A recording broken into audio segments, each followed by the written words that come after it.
Good morning, fellow Nigerians. My name is SARKIN. I bring you greetings.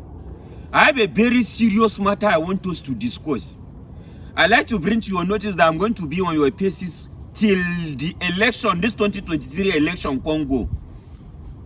I don't see this year in particular, I will not let you people make decisions that will put us into more problem.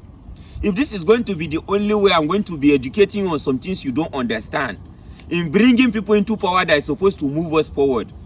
The first question I want you to ask your state governors, your local government chairman, even the federal government and everybody is this. Armed robbers, they pay them tax. Armed robbers, they pay tax to federal government. Ask them this question.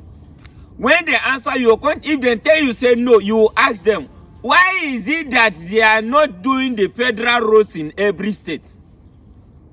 With all the money they are borrowing, I am very correct. Go and check it on news. The first sitting the Senate had this year, 2022, the first thing they discussed was how to borrow money for infrastructure. Throughout 2021, they borrowed that, oh my God, the money they borrowed, no be small thing. If Nigeria want to calculate annual budget, they will borrow to fund every annual budget since these people came into power. Just they borrow up and down, borrow. The thing I want to ask is this.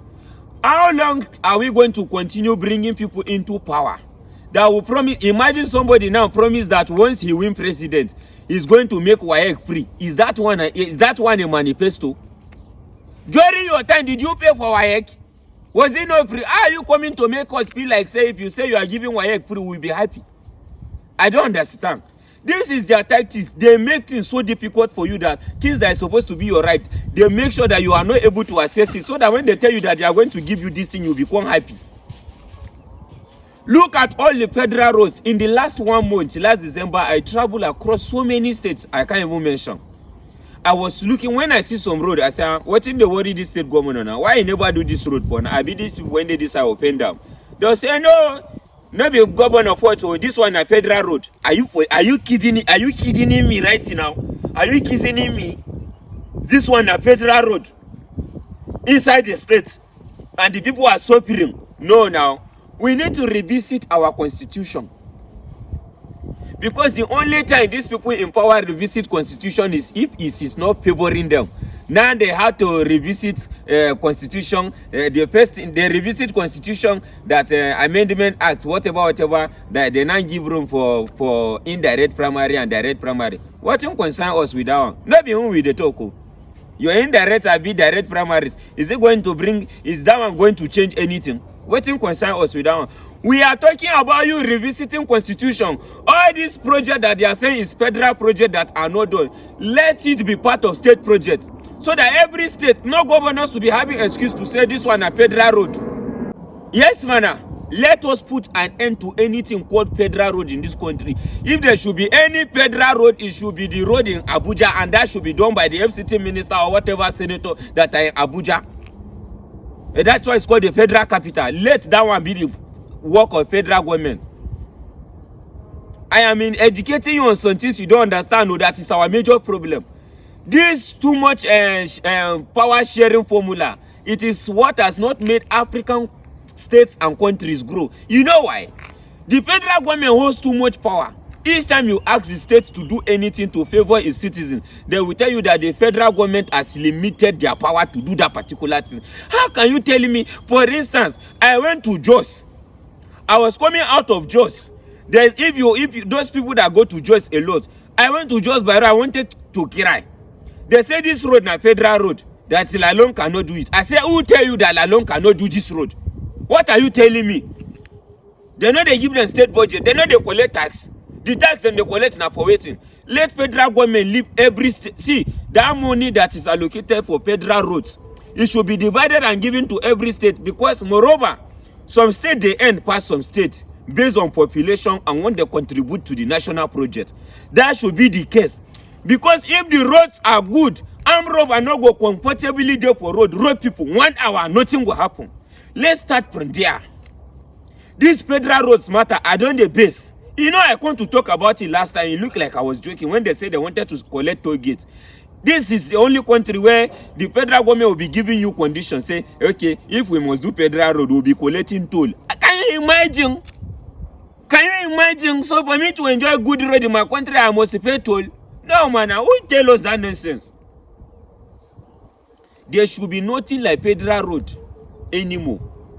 We should just make sure that every state government handle their road. Say for instance, you know, if you tell a governor that Nigerians are so sure that it's not working, that why this road is not good, you make a video in the state, for instance, and post it that this road is no good. Do you know what they'll tell you? That road when you video, so maybe the government are supposed to do it.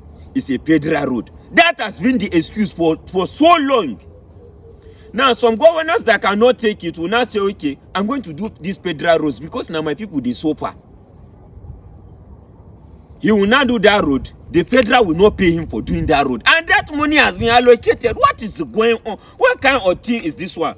Now they don't come outside. All these old cargos don't come outside again. They want to become president.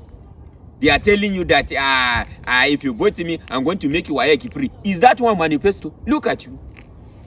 Una one time WAEC no be pre-education una do.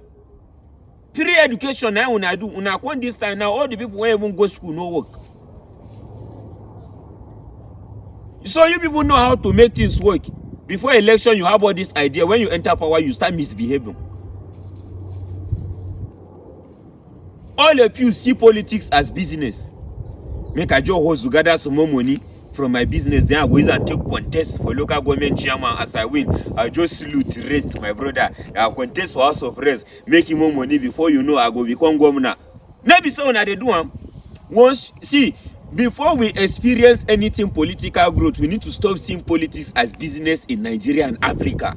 I know I'm always mentioning Africa. If Nigeria is claiming that it's the giant of Africa, if we get things right, by what is going to reflect in the life of other African states. We cannot be claiming giant of Africa and we cannot lead by example. Do you know each time Nigeria experience increase in terrorism and banditry, other nations feel that African states will not be feeling that we are not in any way different from Nigeria, man.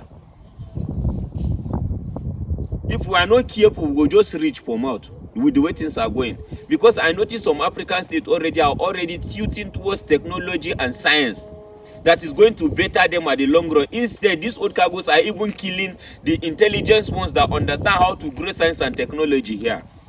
It's so painful that Nigeria is about 6 decades and we still have issues of what is federal road and what is state road. Revisit this constitution. Don't be sitting every day at the Senate. If we talk now, where don't touch you now, and I'll just go and want to create social media bill. For what, man? Because you know we are telling you the truth from there.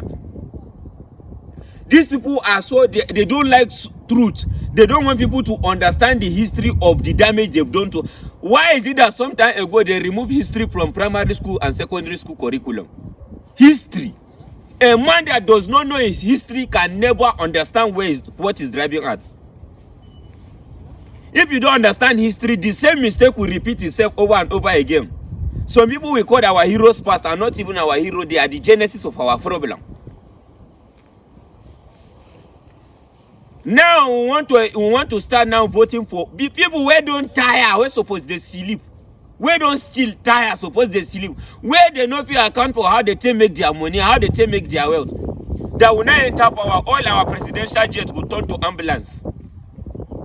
6 months they go there that side, they treat themselves. We always want to vote people where all the people who want contest now. I want make una do something. President, to all the people who want contest for president, make una arrange for just 15 meter, 50. Make they just run 50 meter.